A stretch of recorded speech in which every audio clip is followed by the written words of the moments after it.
All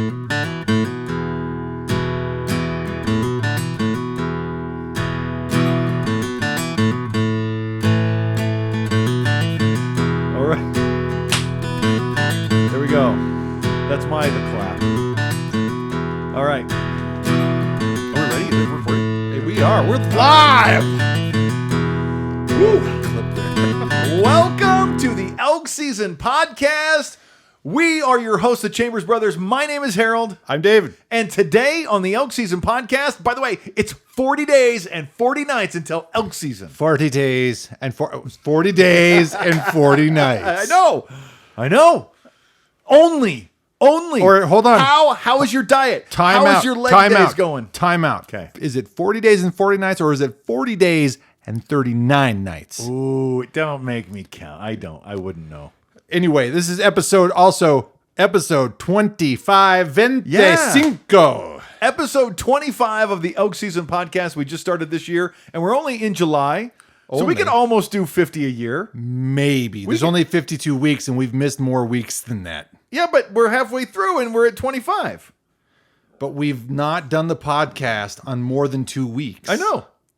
So we'd have to double up a week. I know, and we might miss next week. Might. We're probably going to miss. Okay, we're definitely going to miss next week. I have a gold prospecting trip with my elk hunting buddy Jared Fleury from Montana, and gold prospecting and salmon fishing. Yeah, and elk scouting. It's true. It is a trifecta. We are looking for a place to hunt elk that is equidistant from my place to his, and that place is about North Fork, Idaho. Baba Booey. What's that? That was a Phil Hendry thing. Oh. I was just accenting your comments. Okay, thank you got to an end, and I was giving you the period or the exclamation with point. Some Baba Booey. Baba Booey. So, and I've made the commitment to go up into Montana and hunt elk this October, at least 1 weekend in October, one. So out of state license and all that stuff. I'm not gonna hunt. I'm just going hunting. Okay. I'm going with Jared. I'll call for him. You're accompanying a hunter. Yeah. Okay. I'm going hiking in grizzly territory and sounding like prey because it's fun. And I'll just be honest here. Yeah. If I read the regulations in Idaho correct once, which sometimes I haven't read them right. Okay. Hunting is the pursuit of an animal, whether or not you're going to kill it. Okay. Which would require a license here in Idaho. Really? Yeah.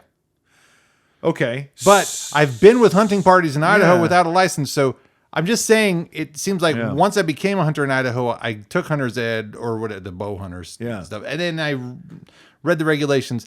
Just saying, I don't know. Okay. Well, we'll look into that. Make sure we're all on the up and up. But I feel pretty good. I feel pretty good about it. We'll see.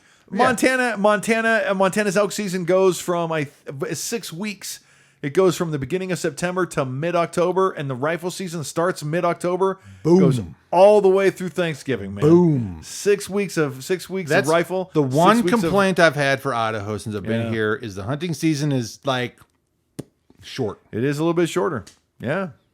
Like there's more people per capita, but at the same time, it's just So we're scouting. We're going to be scouting, near Salmon, Idaho. That's some of our old stomping grounds. Salmon, Idaho, Wisdom, Montana. Yeah. There's some elk country there. Your Yes, first sir. wolf was right there, wasn't it? My first sighting of a wolf, Yeah. right there outside of I don't know what that drainage is called, but it was. I thought it was a calf. We talked about it, I think, episode 1, 2, 3, 4, 5, or 6. Review all of them. Let us know if you have that time. You got more problems than listening to this podcast. Yeah.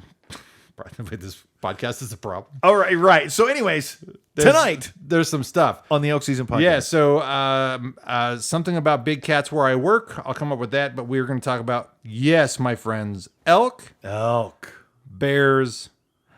Oh, deer. Oh, the bears. The deer and the bears. Fires. Yeah. A fire. Fire season's starting late, which is great, but we still need to pay attention to all the hunting areas and what that does to the animals. And bringing it again, wolves. There's a wolf story here. We have a bat follow-up. Yeah. But we also have a story, and this is curious. Something that is absolutely unnecessary until it is. So that's the carrot I'm hanging out there. We have a story. Something that's completely unnecessary until it's needed. Until it is. Yeah. And there's been things that we've talked about on this podcast that have been like that. Okay. Absolutely unnecessary until you have it and you're like, why have I been living? So for instance, where has this been all my life? The bowsling. Right. Or quesadillas in the wild. Quesadillas, yeah. Why am I freeze drying? Do you have a secret food? Do you have a secret food? A secret today? Food? I don't know. You're talking about quesadillas. I was? Yeah. Well, you're talking about a secret. Well, hold on. I'm wondering if it's food. No, it is not. Okay. But I am just saying that we were giving different examples. I know. I know. Like if you are doing freeze-dried food in the backcountry and you're not I mean, look, we're talking mere ounces. It's not going to go bad. Right. A couple of tortillas. Yeah. A little pat of butter. Yeah. Okay. And some cheese. Because you've got the jet boil, you've got the pan, you've got the fire, or you've got the. I mean, I actually watched a guy. So I mentioned this before, and I know that this deviates from the script, but I'm going there. We're all about deviating from a script. He had pack goats.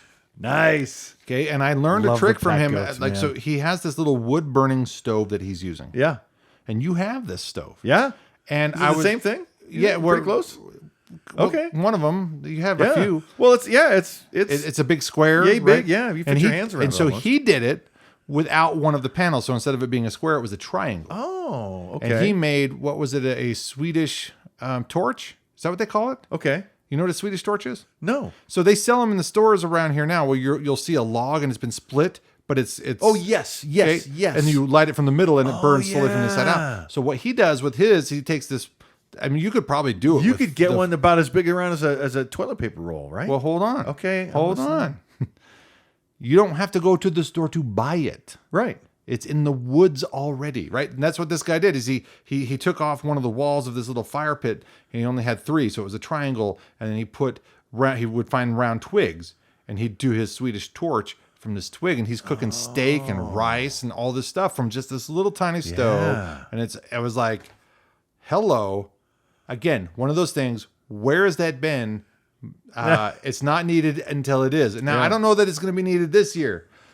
But I was inspired to say the least. I did tell you and pack goats. I used my backpack wood stove twice this last year, maybe 3 times. I think it was one trip I used it twice, and one trip I used it once.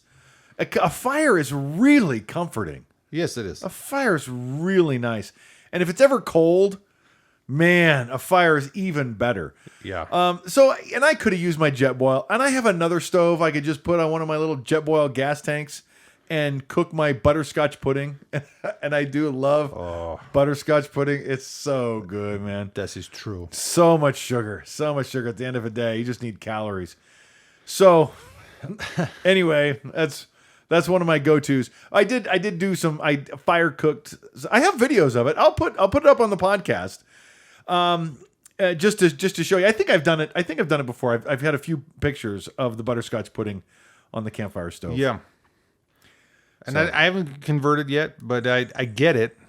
I just haven't gone there yet. But when I do, it'll be one of those moments. Yeah. Wasn't needed. Where have you been all my life? Until it was. Right? Yeah. So, and every now and then we'd try things. Like, this is going to be one of those things. Like, for instance, last year, with that little package of pizza and the unmeltable cheese in the heat of the day away from water. I told you about the issue that I had with pre-grated cheese, right? Pre-grated cheese is treated with a chemical to keep it from melting. Yeah. So it doesn't clump. The other day I was putting some shredded cheese on burgers on the grill. Yeah. I was more worried about melting the plastic bag the cheese came in than the cheese melting, because it took a long time. Wow. So ever since I heard that statistic, I'm like, I had a buddy watch my cheese melt. What's up with that cheese? I had a buddy who told me that he swore off buying any kind of shredded cheese because of that. And I thought it was just some sort of powdery flour or stuff, but I guess there was a fire retardant in it. And maybe he told me that. There's something. Yeah, I saw a TikTok on it or something. We just finished off some pre-shredded cheese today and some quesadillas for lunch. So should I be worried? Now, let me ask you, doctor. Okay. Is this something I should be worried about? I consume cheese. How much cheese did you have? Because that would concern your doctor. I should probably talk to him first before I talk to you. So my wife likes to make nachos, and you just put a bunch of shredded cheese on the nachos and a bunch of meat and a bunch of good stuff, right? Like nachos. Yeah. You know what nachos are. I don't need to explain them. Tell me again. But when you pull when you pull one of the nachos up, and it's like stuck to all the other nachos. It's cemented now. Yeah. Because the cheese, Well, hold on. Yeah. Because we rarely do shredded cheese. No relation to what I just said. Okay, good. But good. Because buy a big brick, get off your tub. It's not that hard. And grate it yourself. Yeah. Right? So we're pretty, and I do it. We have, mind you, let me tell you this. We have a KitchenAid mixer. Yeah. We do not have the cheese grating attachment. Oh, those are nice. I know. Grew up with one. Surprisingly, of all the things I didn't have growing up, I had a KitchenAid with a KitchenAid mixer attachment for grating cheese. When you cook for an army, you need a KitchenAid. But I will say this. What was I getting at? I was grating cheese. You're grating cheese. I don't know. Cheese grating. Cheese stuff. Cheese melts. Cheese sticks together.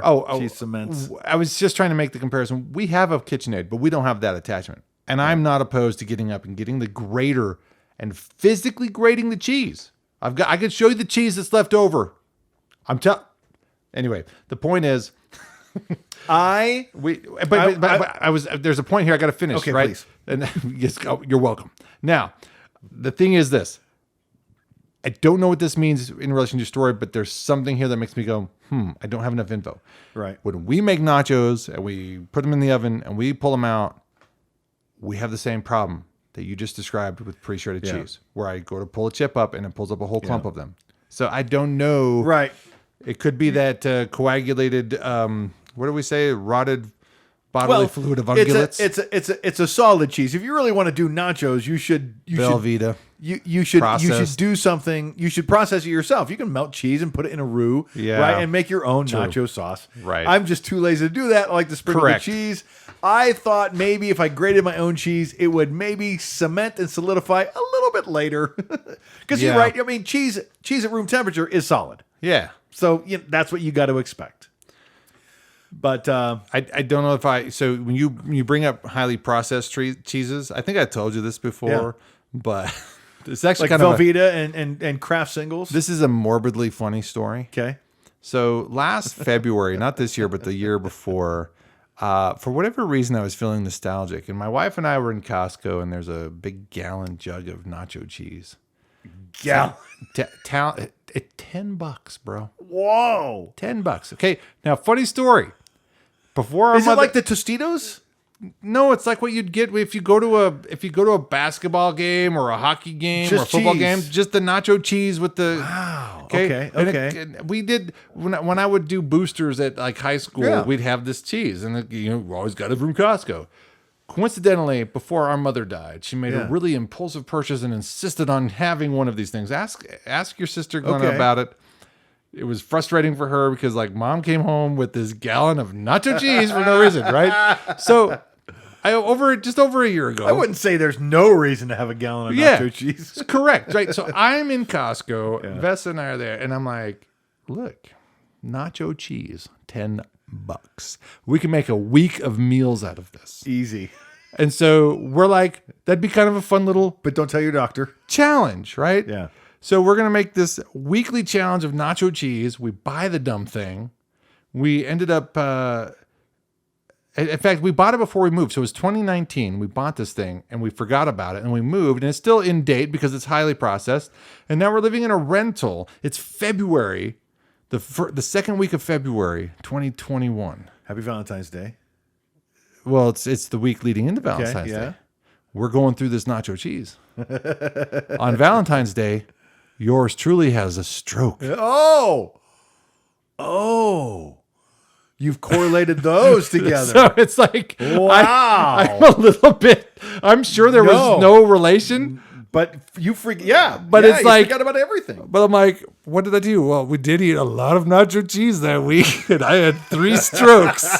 So it's like, it's a little bit more, but at the same time, What an interesting correlation. You know what? Maybe I'll just make my own nacho cheese from now on. Yeah. So yeah, it's like I'm okay with buying it now at the hockey game stuff because it's proportioned. It's not in gallons, and I can I can feel a little bit more safe that I'm not going to end up at the ER having a stroke. Well, so sorry for that loose cannon of a thread there, but yeah. So you brought up nacho cheese, processed cheese, and look where that thread got us. I got to talk about my stroke. I got some tubes to put processed foods in. I had trouble finding the food tubes.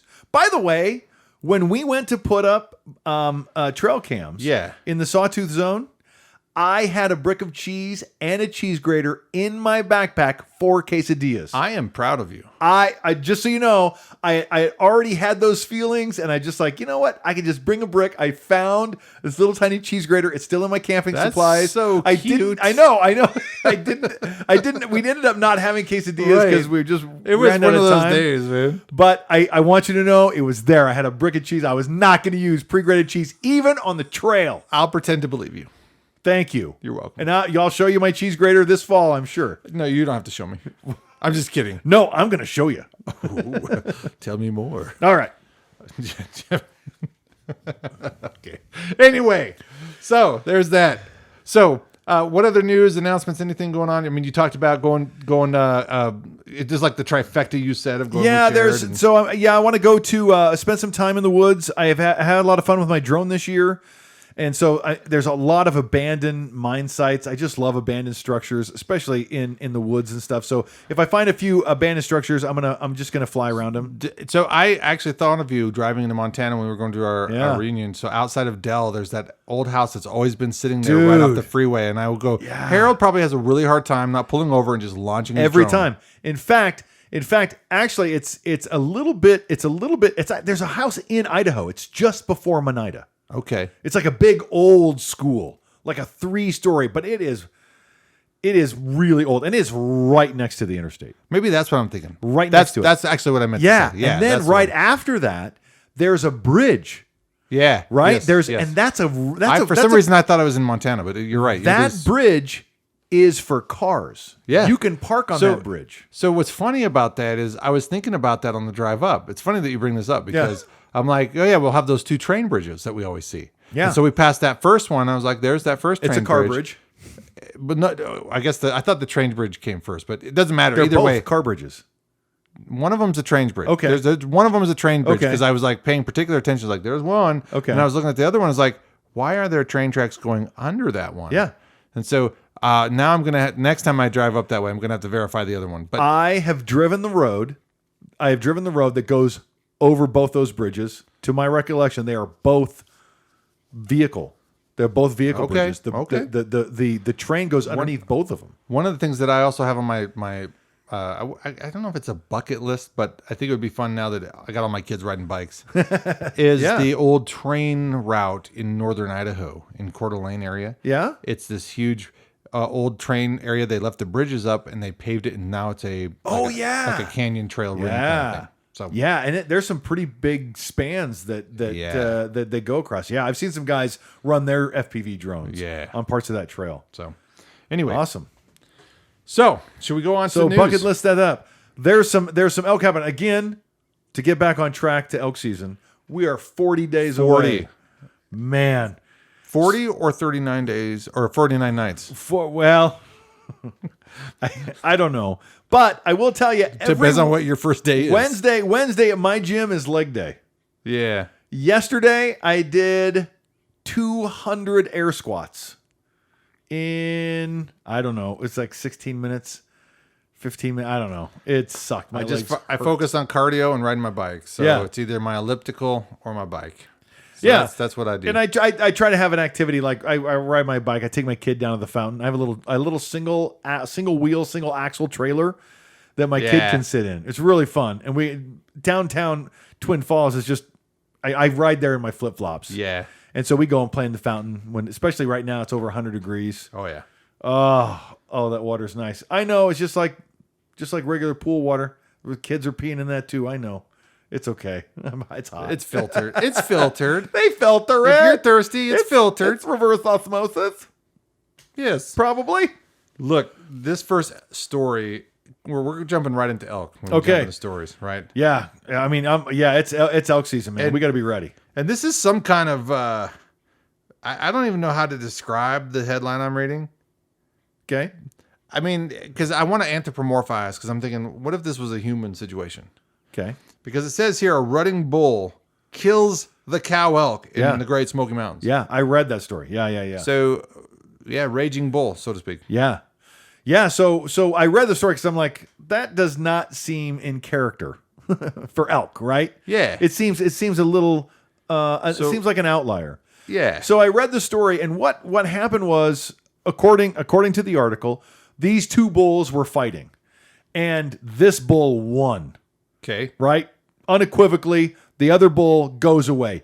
He's all fired up from fighting, and he approaches this female. She doesn't know what's going on. He tries to mount her. She denies him. And just that's all it took. And he gored her. He killed her. I'm pretty sure I took a shot at that elk. Except the year that I took a shot at him, he wasn't quite ready to really stand up to the plate against other bulls. But I've that aggressive behavior where it's like I'm calling from a half a mile across the canyon as the crow flies, and he goes like 2 miles to get over in proximity. And what was it, 90 minutes or 2 hours it took him to get there? Yeah. But he came right to you. Yeah. That's insane. And when I talk about Chris Rowe, and I know I've watched a lot more of the Chris Rowe stuff than you have. Correct. But he talks about, some elk, just like humans, elk have different strategies for surviving. Yeah. And perpetuating their genes. Mm-hmm. Some elk, okay, I'm going to be quiet. I'm not going to fight, and I'll live long enough to reproduce. Some elk are like, look at me, I'm big and tough, and I'm coming at you, and I'm going to... So you can get lucky. You can wander through the woods and just keep bugling, and get lucky, have that one that you got. It's like, oh, I know who you are. I'm coming to get you. You have that one. And a lot of guys, that's what their strategy is, and it's a great strategy. Yeah. Because that time of year, man, some of the fellas are frisky. And they're all pumped up with testosterone, and they say, "You want to challenge me?" And having seen it firsthand, oh man, we witnessed more than one incident from that particular bull. Yeah, it was the next day. Which was like phenomenal.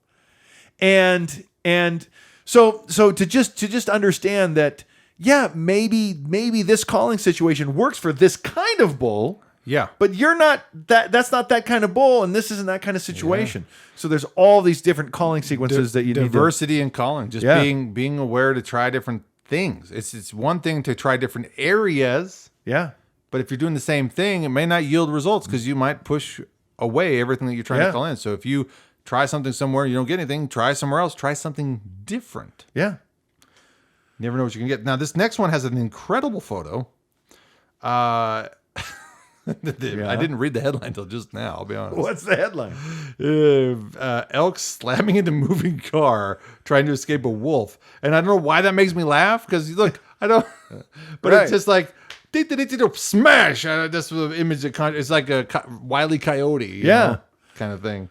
But this elk, but it was in Yellowstone, right? Like, I don't know.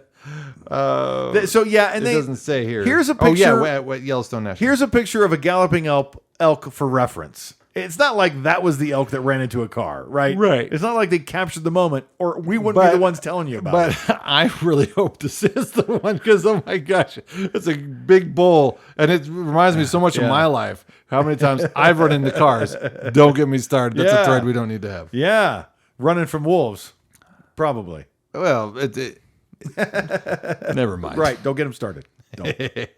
So, so an elk is fleeing a wolf and runs smack. Now, have you ever had an animal hit your car?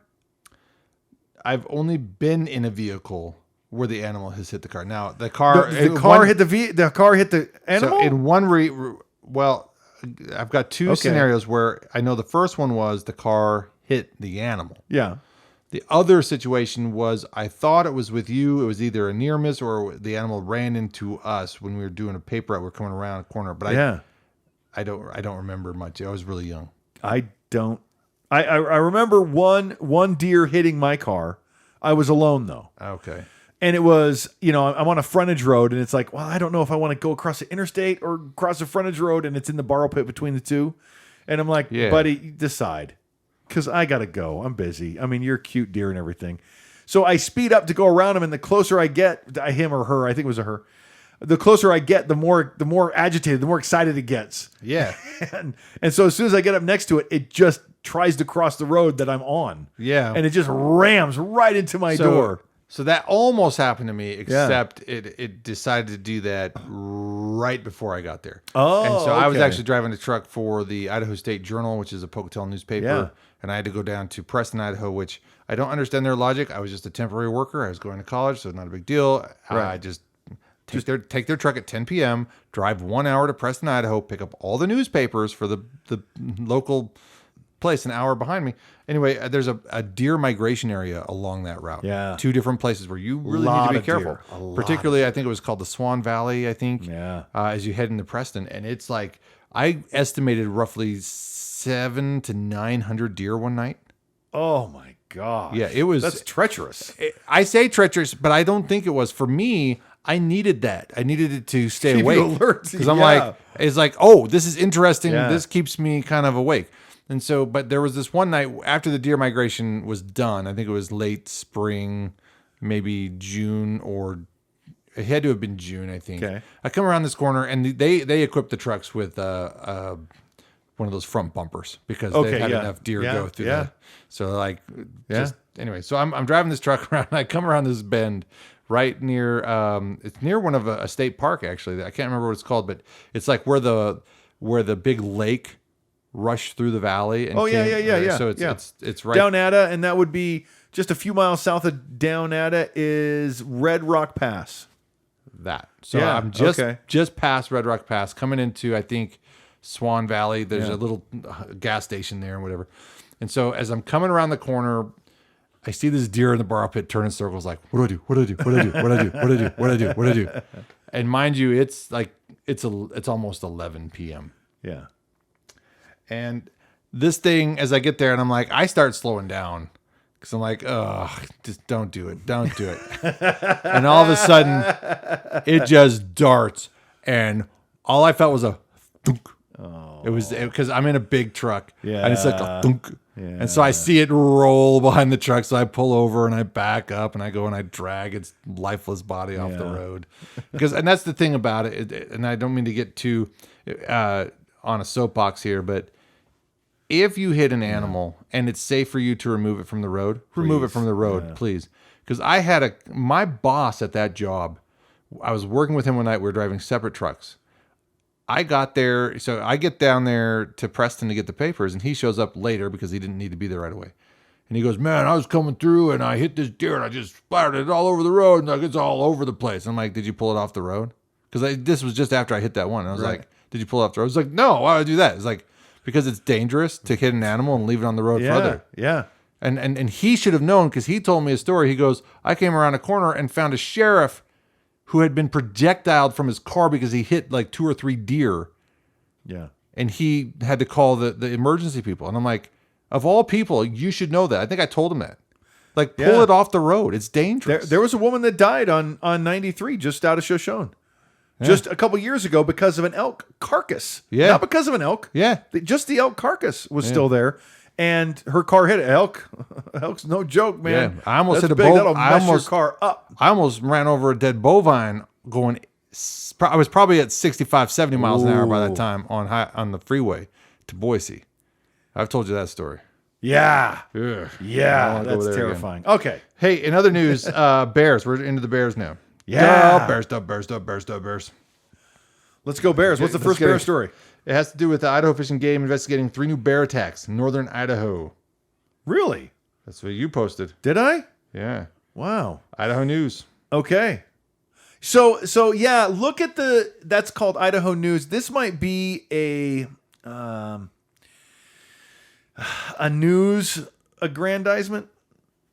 Can you call it that? It looks, I think they use a picture of a bear and a headline. So this is a for-profit news agency. So it's not from the Fish and Game. It's not from the Rocky Mountain Elk Foundation. It's not from a guy I know. So it could be an embellishment. Sorry, that's the word I'm looking for. Thank you. Embellishment of 3 under investigation. Yeah, it's been 2 years, but yeah, there's 3 under investigation. Yeah, so they're making it. Yeah, you're right, because the way that you sensationalize the headline. Yeah. Yeah, so that's another word you're looking for. So yeah, I think, thank you. You're all full of the words I'm always looking for. And how have I had 3 beers? I don't get this. Okay. Yellowstone National Park grizzly bear eviscerates elk in the middle of a campsite. Now Eviscerates. Last week we talked about a bear eviscerating a buffalo. Sorry. I was at a loss for words. But this week it was an elk, and you showed me the video. Yeah. It's like... I would not say it eviscerates. No. But I would say that poor calf. All of its legs are broken. Yes. It's clearly coherent and being dragged through a campsite by a grizzly bear. And everybody's going, oh my, somebody save the elk. Yeah. I don't know if they were saying that. I shouldn't embellish the story. But I will say that I swing the pendulum the other way. It's okay. I find it interesting how there's so much like, what would you say? How it... I don't want to say the wrong thing here. Right. It's okay. I already did.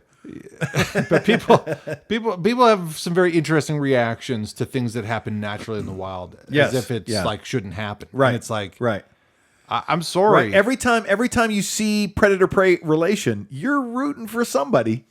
Yeah. And somebody's going to win and somebody's going to lose.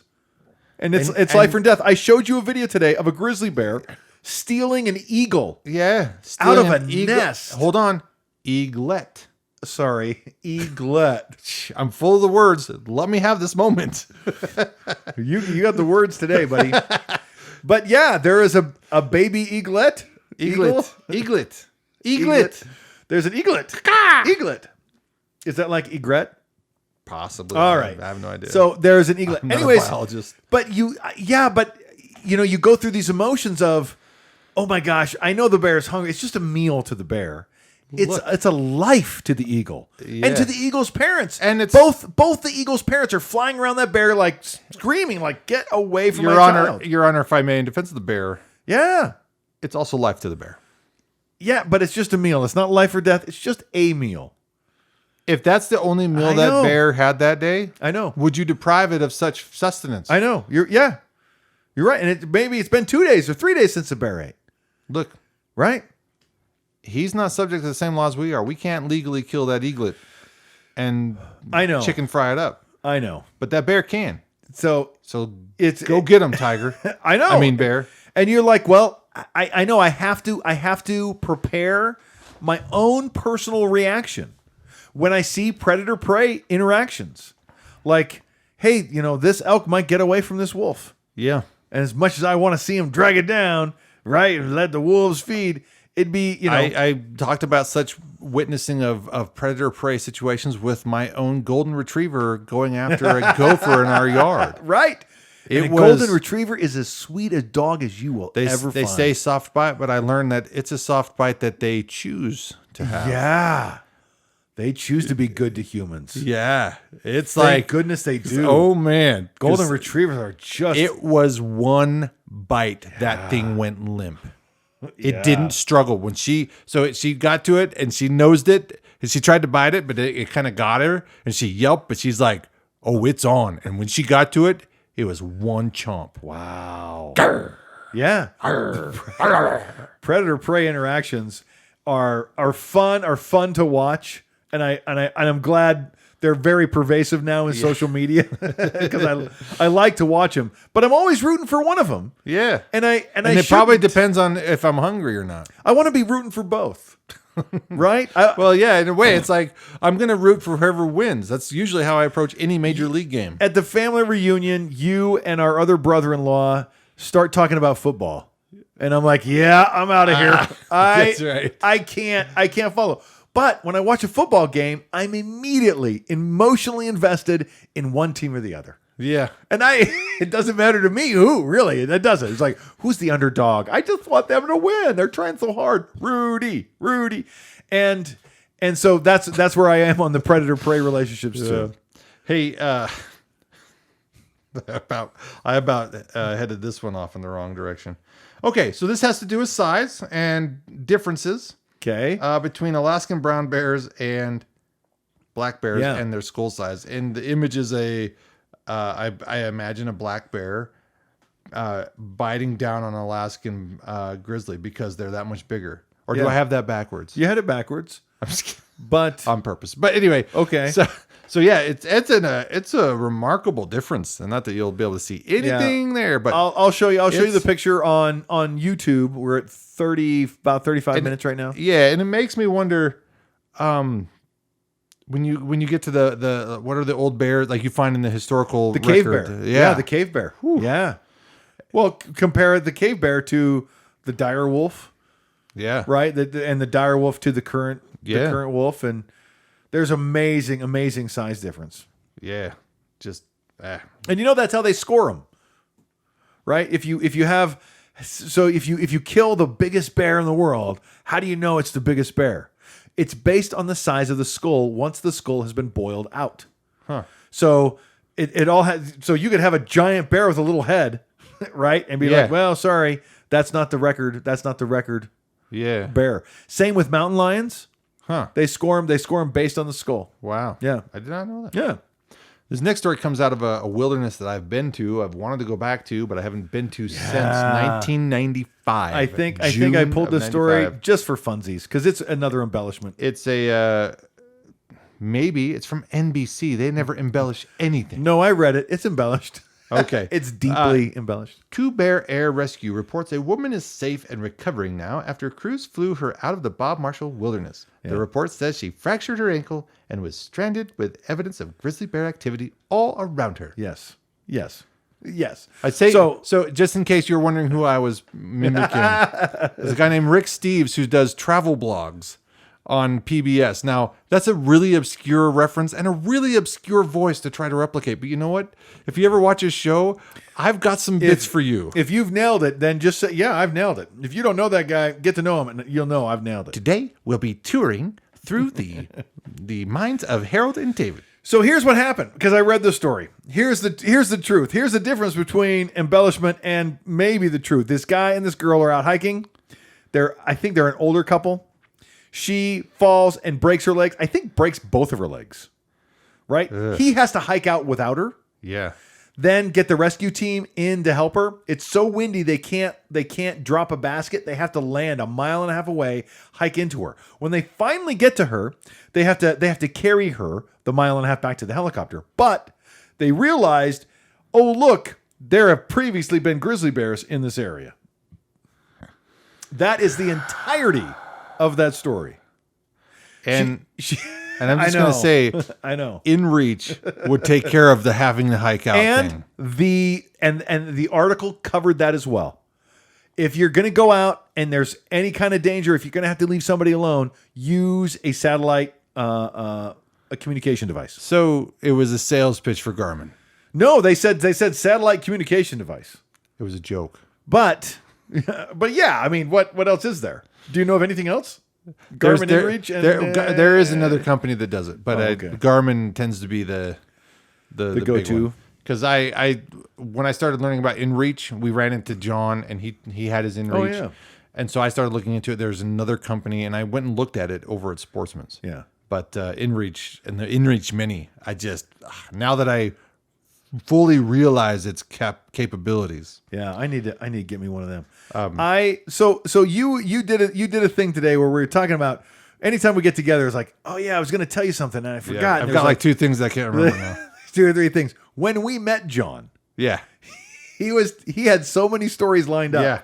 He actually held his hand. I don't know if you remember this, but he's like, oh, that's another story I got to tell you. He held his hand, and every time he told a story, he put a finger down. He goes, and then there was this, and he would hold his hand for that entire story.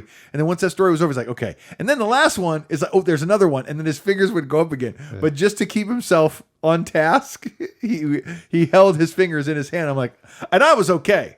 I'm a good listener. Yeah. I want tell me your story. I just want to know everything. So, I have to be honest about this next story. I posted this into our file. Okay. It is a bear story. Hiker has a tense encounter with a bear on a narrow trail. And the image to me is everything I wanted to know. I think I read it, but it's just him holding bear spray up. So like his go-to was bear spray. He has his phone in his other hand, bear spray in the other hand, and the bear is right there on the trail in front of him. And I didn't watch the video even. Like so he's right. But the headline does 90% of it. It was and the image, and it's like it's a confirmation bias story for me for sure because I'm kind of big on like I'll go to spray first before I go to a gun. Yeah. I would like to still have a gun, but it would be in my pack, not on my sidearm. Right. I don't need that to be bogging me down outside. It can just be in my pack. But right. Anyway, I don't even know why I would carry it then because anyway. So look how I logicked myself out of that. I told you I would pack my 45 as a sleeping aid. Yeah. It just helps. It just helped me sleep. Yeah. You fall asleep. The last thing when I backpack alone. Yeah. Yeah. You're like shooting. Again, this could be I could say something nefarious here. Like, I'm not going to pull the trigger on my bear spray in my tent. No. That's a death trap. But if you it's also a marinade. but if there's something trying to actively get in my tent, I'll be able to point and shoot a gun. Yeah. Right? So a sleeping aid makes sense. Let's see. Fish and Game, the Idaho division of the Montana Fish, Wildlife, and Parks. Have to get that in every episode. Yeah, thank you. In the Magic Valley, a follow-up to a black bear situation from last week. We had a great conversation last week about shooing off black bears. Yeah. Which is maybe, and once I thought about it and said it out loud, I'm like, that might be just something that they have to do up there. Is once in a while the black bears come in. There's a lot of bears in Idaho. There's a lot. In fact, the president of the college in a meeting this morning talked about the number of black bears they have where he was from in New York. Yes. Right. Surprising. Yeah. Surprising. I saw a bear walking upright in New Jersey. Yeah. And it was nothing to see here, people. I know. And it was wild bear. It wasn't boo-boo. Right. But it's walking upright from like garbage can to garbage can in a cul-de-sac. And you thought, if you take that bear and you put him in the woods, that's Bigfoot. Yeah. Really, if that's upright, you just freak out. You just lose your mind. That's Bigfoot. You get a really shaky, grainy video. Oh my gosh, it's Bigfoot. Where's the worst camera you have? Yeah. Mount that GoPro mounted on your shirt. So they had to euthanize that bear. and coincidentally, so since I brought up the college, so yesterday I got an email because I work at the College of Southern Idaho, and we got an email from the public safety department saying, look, a mountain lion was spotted on campus headed north on the Breckenridge Estate, which is on the north side of campus. Mm-hmm. It's not on the main campus. There was no perceived harm or anything like that. But one of the updates I got this morning was that apparently this kind of thing really, yes, we should make the public aware. We should make campus aware. But you call Fish and Game, they're like, and you call the local fire department or police department, they're like, Right. So it's not like they wanted the Army and Brigade to come out, but it's like, we're just like, hey, this hasn't happened, or like, we can't remember the last time this happened. So we just thought it was important. They're like, So it's just an anticlimactic response. Now, when I went to Idaho State University, it was the norm to have cat sightings. Yes. In fact, while I was there, they had cat sightings regularly. We had emails daily, and the cat that they kept seeing had 2 or 3 cubs, which eventually got taken out on the freeway. Oh. The cubs did, and the cat was still around, and they finally caught the cat and moved her somewhere else. Wow. But it was sad to see that her cubs had, been run over at that time. But I would get those emails, and I was actually walking. So they had protocol developed. Yeah. They had something that's very common up there, and I mentioned that in that meeting this morning. Like, we suck. We had cat sightings all the time, but I was always hoping. And in fact, it was really cool to have a cross comparison. What's the communication that I got from the institution I work for now versus the institution I was attending for education in terms of a campus sighting of a mountain lion? And so before I get to that cross comparison, the first thing I would say, though, is I wanted to run into a cat based on what they would say in their emails at Idaho State. They're like, hey, if you see a cat, don't turn. Right, instinctive drift. If you run from an animal like that, they feel the urge to jump on you. And I could point to stories that highlight that. Even animals raised in captivity have this lunge urge they cannot hold back. It's instinctive drift. But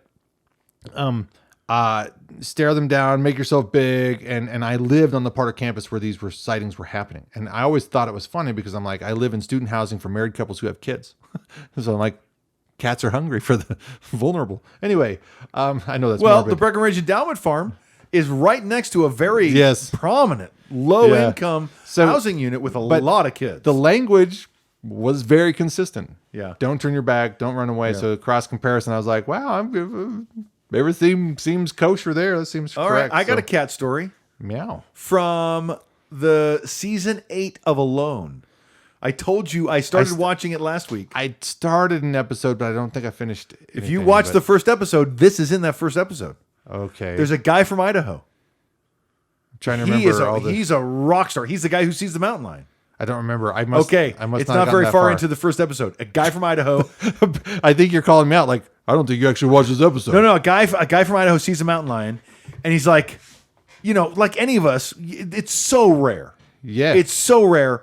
Just seeing the one we saw last year. Almost your first and only thought is, what do I do? What do I do? What do I do? And he's looking at it, but he's like, I need to get my bow. It's legal for him, and he's going to starve, right? They are on this show alone. They're absolutely self-sufficient, self-sufficient. They're all around this lake, but so what I thought is that they were going to be separate, but they could interact with each other. Is that?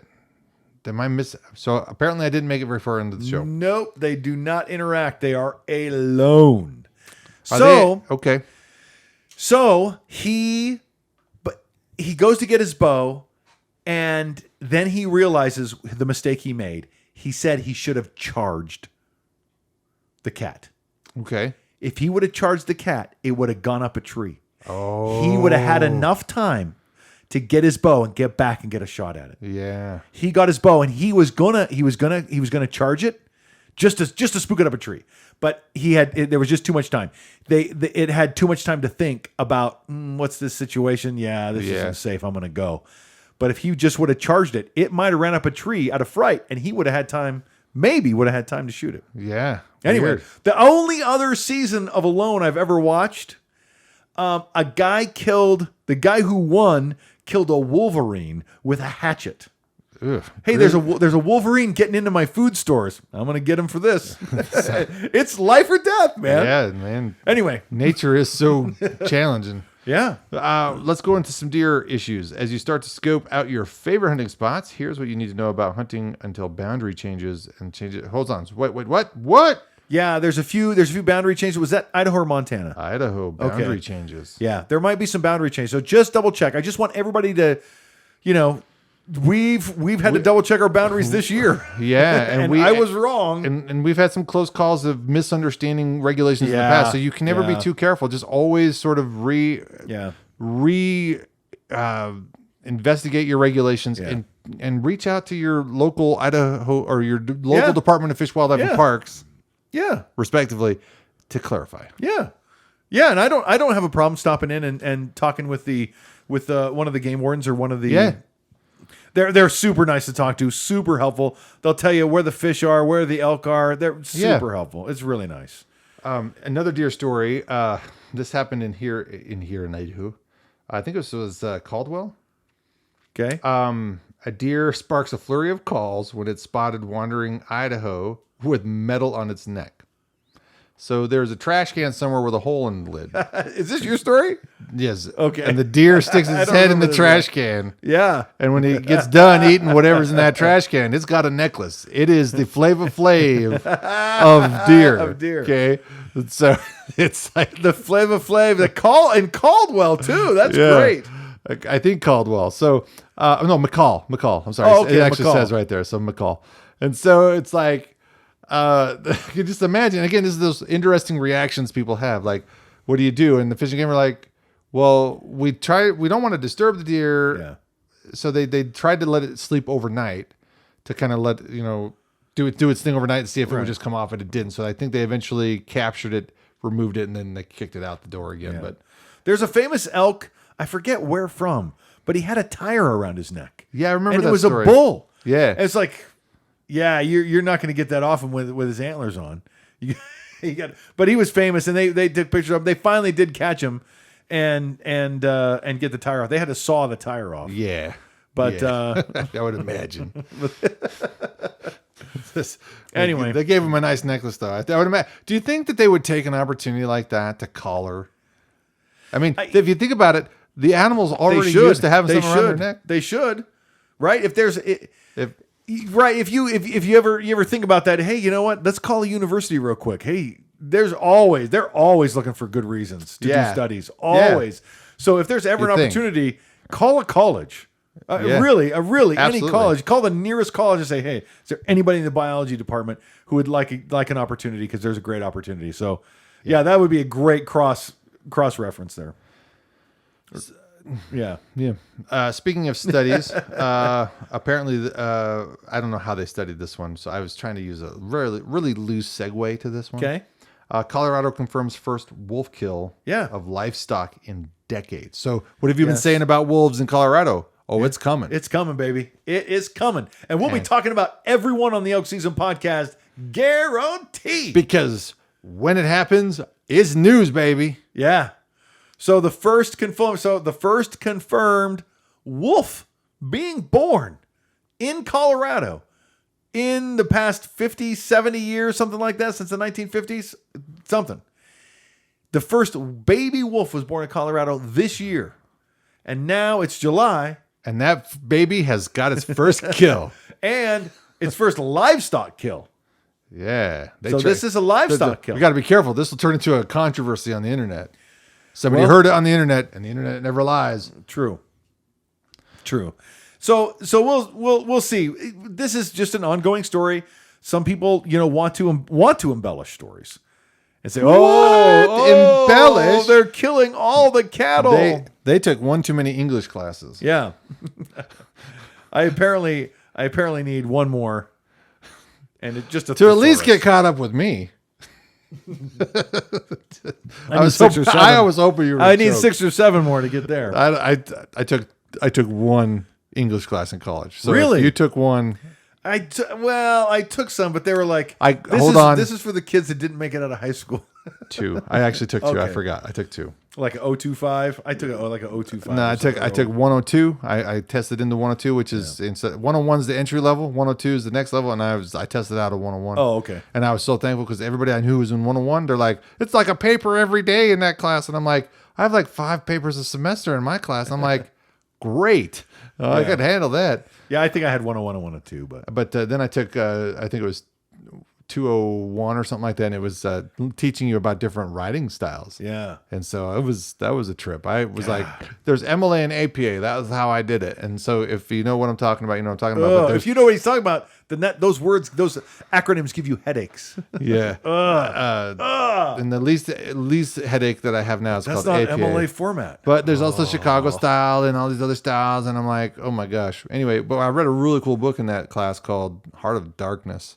Yeah. And there was a movie based off that book called Apocalypse Now, or Apocalypse Now. Yeah. Right? So that's the book takes place in Africa on the Congo River, but the movie takes place in the Vietnam War, and so it's a parallel. It's a really cool story. And the way that it's written is like you have to be a weird nerd, cognitive, gotta want to read it kind of guy like me. You would force it down. It's a tough read. Yeah. But that's what I liked about it. Is like, man, this guy is. It makes sense, but it's so unique. Yeah. It's such a unique way of writing. That Apocalypse Now was a crazy story. A lot of guys quote it like they like war, but it was a crazy nothing like story. Napalm in the Morning is not in Heart of Darkness. No. By Conrad, I think is his name. Robert Conrad or something like that. Anyway, the author. Hey, how do you like your fish? Mercury laden, filled with toxins from the environment? I want to tell you that I grew up less than 3 miles away from one of 5 operating lead smelters in the world. Delicious. Don't talk to me about heavy metal poisoning. I got heavy metal. You're the most heavy metal person I know, bro. I'm the most heavy metal poison person you know. I ate fish. I swam. The Asarco, the company that owned the smelter, it butts up right against the Prickly Pear Creek. Yeah, we've talked about this on here. Oh, have we? Okay. Yeah. The slag piles just bunt around, and I'm fishing and swimming in those creeks, man. Yeah, Wyoming, the Montana division the Wyoming division of Montana Fish Wildlife Parks have given new guidelines for consumption of fish due to mercury. And one of the most heartbreaking stories I have, and again, this is not political. It's just like, look, if you hunt and fish, you've got to appreciate conservation. If you want to keep doing this, you can't bully yourself into just having what you want, because it will go away quickly. That's why we have the conservation movements we have, in large part because we just went and grabbed what we could without thinking about whether or not we should conserve for the future. So now the classic question, right, from Jurassic Park. Yeah. Right. It's a great question. And so the thing is, we need to be mindful and respectful of the things that we do as human beings that impact our ability to do the things that we love. And one of the most heartbreaking stories I remember reading was when an oil pipeline underneath the Yellowstone River in Montana burst, effectively polluting the river and everything downstream. Yeah. For days until they got it plugged. And now I know it's nothing like but you're not talking about Event Horizon or Horizon, whatever it was down in like Event Horizon was a movie, but the BP spill, right? Yeah, no. I think they're both equally devastating. Yeah. Equally devastating because, and so when you have guidelines brought up about like mercury and stuff, you're talking about things that didn't happen in our lifetime, possibly. Things that we're realizing, previous generations that used too much mercury to extract metals and things out of the ground. That's in the water and that's in the fish, and now you have to be careful. It bioaccumulates in the fish. What did they say about what did we learn about Lewis, or was it Clark? They say he died of mercury poisoning because he was taking a mercury. I don't know. Again, fact check the tour guide from our tour in Montana, but he talked about it was suspected that.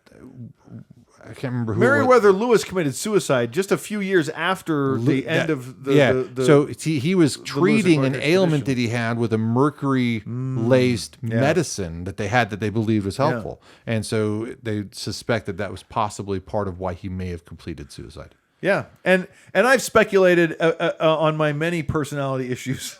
It's probably the lead I grew up around. It's not my fault.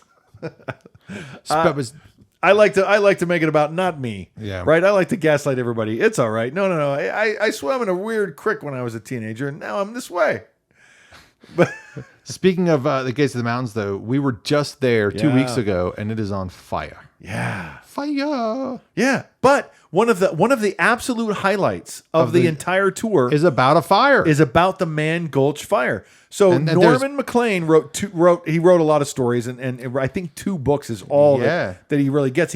He wrote A River Runs Through It and Young Men and Fire. Yeah. And when I read Young Men and Fire, I was expecting something like River Runs Through It. Something concise and poetic and beautiful.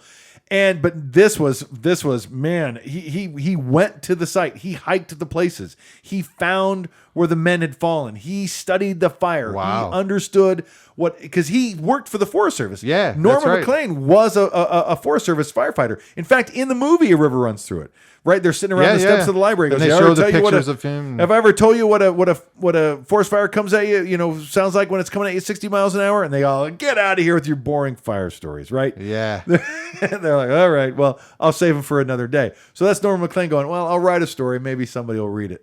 Yeah. And there was 2 fires in that area up to this point. Now there's a third one, but the second fire came after my initial visit in 1994 when I went with 7th grade or 8th grade class. Yeah. And I actually saw mountain goats, which no longer exist there. Right. But they were there at that time. So within my own lifetime, they had an introduced species that decided, you're trying too hard. Crazy. But we stopped at a place. We were on the old boats that they had that could pull into the docks. We stopped and got off and had a restroom break at one of those places. Yeah. And that's one of the burn areas now. But I remember it being fully forested.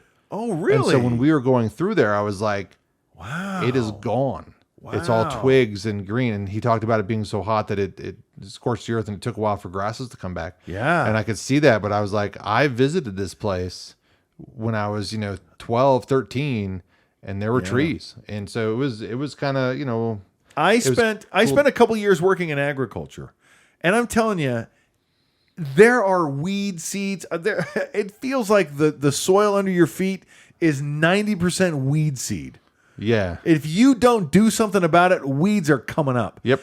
And to say that the fire was so intense that it sterilized the earth. Sterilized the earth. That is insane. Yeah. That blew my mind. That part of the tour. Really I've heard about crazy. sterilization of fires too. I mean, I have a buddy who works at the college who backpacked and ended up having to get a flight out of there, and he was flying over a burn area, but it was so he sort of was sad that the Forest Service wasn't doing anything, but it's such a vast area. The Forest Service can't afford it. Right.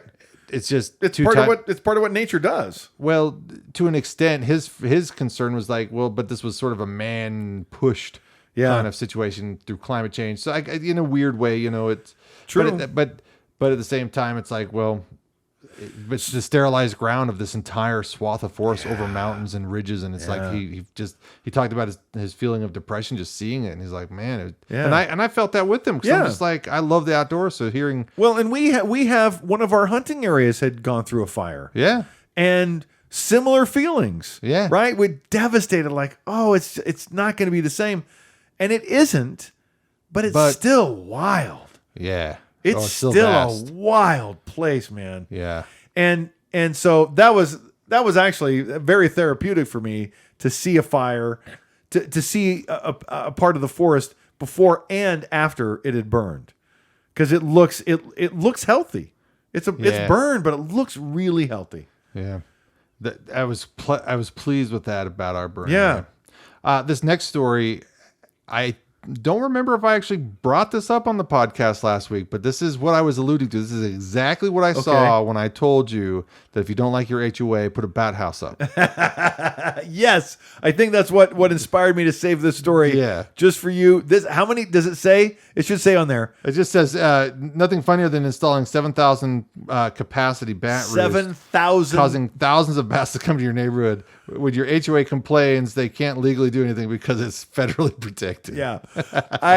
Right. That's the fun HOA game. If you want to play it, good luck. You're not going to win. But when I think of bat house, I think, a bat house on the back of your house, that maybe would hold, I don't know, 15, 20 bats. That's like, this is like a chicken coop size, you'd but think on that stilts. You'd think that it was initially built for a playhouse that was above ground for your kids, but then they converted to a bat house. Yeah. 700 bat capacity. But again, 7,000. 7,000? 7,000. 7,000. 3 zeros after the comma. I will tell you this. If you want to have a pest free, if you want to go organic. Oh yeah, this you want to have organic farm. Speaking of Gates of the Mountains. Yeah. That's it, man. You want to have organic farm. You don't want to use a bunch of insecticides. Well, bats are one of the best things you can get, man. Yeah, they'll clean that out. No mosquitoes. So and there's other animals too that would help out too. Yeah. So we got our final story. Okay. Are you ready for this? This is this item that you don't need until you do. Okay. So we talked about a few things like quesadillas in the wilderness. Yes. Or a bow sling. Now, you don't know what you're missing until you have it. Yeah. And I honestly am having a hard time wrapping my head around this one. Okay. This is they have these for rifles. It's a rifle rest. Yeah. But apparently they have one for bows. A bow rest. It's a bow rest. Right. I know. I know. Where are you on that? There's so much tension. When you pull a bow back, I mean, your arm is locked. It's not really heavy, is it? Not really, but you are moving. Yes, you are. You are. And a rest would study that. And if you think about it, okay, now I'm starting to buy into the logic. It's like suddenly I'm converting because I'm like one of the last elk I shot at, right? Well, not that elk that I lost. I lost. It's all right. I always lose my. The spike. Not the spike, but the 5-point aggressor, right? That aggressive one. So I think, especially how cold it was and how shaky I was, and even on that spike, because I have it pulled back, and as that moment between deciding to shoot and letting it shoot, you've moved. Yeah. And it's that fast. It's imperceivable to your mind because your brain melds it all together, so you perceive it as fluid and constant. But you're moving, and you're always moving. Your eyes are always darting around every third of a second to make sure that you can have a chance to pick up on dangers in your environment. And so your body's always in flex. So, okay, so now I got to have one of these. a bow rest. And I kind of have, so I bought some walking sticks last year. Yeah. Hiking sticks or trekking poles. Yeah. I told a friend. And it comes with a rest. It comes with rifle rest. Yeah. Why didn't it come with a bow rest? I told a friend on campus that I have. You could probably adjust it so your vibrating dampener. Yeah, I could probably figure it out. Could rest right there. I bet you could. I was already having that thought actually. Okay. But I told a friend on campus that I have trekking poles, and they asked, "Where's your AARP card?" I was like, "Yeah." So that's now the running joke between me and this individual. You'll tell him I have some trekking poles, and I'm gonna wrap them around your neck. That's what my trekking poles are for. I have some trekking poles. I actually broke them on Mount Bora. Yeah, that was weird. I'm just first day in, last day out. It's not weird for me. I'm an ogre. I'm an ogre. I know you have the same problem I do. Sometimes you're just bigger and stronger than everything around you. Yeah, the world is not made. Remember that, everybody. The things in this world are not made for our for you and type me. of ogre. Yeah, we're just big ogre so when I started skiing. They would give me the poles, and I'm so strong. When I do a pole plant, the little star at the bottom of the pole would ride all the way up the pole, and I would bring it in. They're like, "Well, we've never seen that before." That's funny. And I'm like, "Wow, I don't know. I just don't know what I'm doing." Next time I go skiing, happened again. Wow. And they go, "Yeah, we've never seen that before. Are you sure it's the same place that happened to me last time?" Yeah, but I'm just an ogre. We just kind of come to expect that, you know. Just my stuff. luck. Great. Got some duct tape? Can we make ogre gear? I think that's where we're headed. We need ogre gear. $1 billion idea. It's like Yeti, but everything. For ogres. For ogres. That's it. Ogre. Ooh. Get an ogre. Ogre. Get some ogre, baby. Ogre bows. It's not going to break. Ogre clothes. Ogre footwear. Ogre tires. That's the thing with me is the footwear. I destroy it. My wife hates it. I buy you these shoes. Yeah, I'm going to destroy them. I don't care. I've had how nice a pair of they look. shoes for 2 hunting seasons, and I already need a new pair. They're brutal. But I also, in a weird way, I'm frustrated because I don't want to buy another $100, $200 pair of shoes. And another way, I'm like, badge of honor, because it's like, I'm not just telling you crap that I'm not just telling you that I go hunting. I'm hiking the crap out of that hunting area. Not as much as some people. But I'm still hiking a lot. But more orgerly than most people. Yes, ogrely. Much more orgerly. All right, everybody. Thanks so much. Like I said, it won't be here next week. Tune in for episode 26 coming in August. We're going to be 14 days away. It's going to be, 20-some days till elk season next time we talk. Yep. Hang in there, man. Yeah. All right.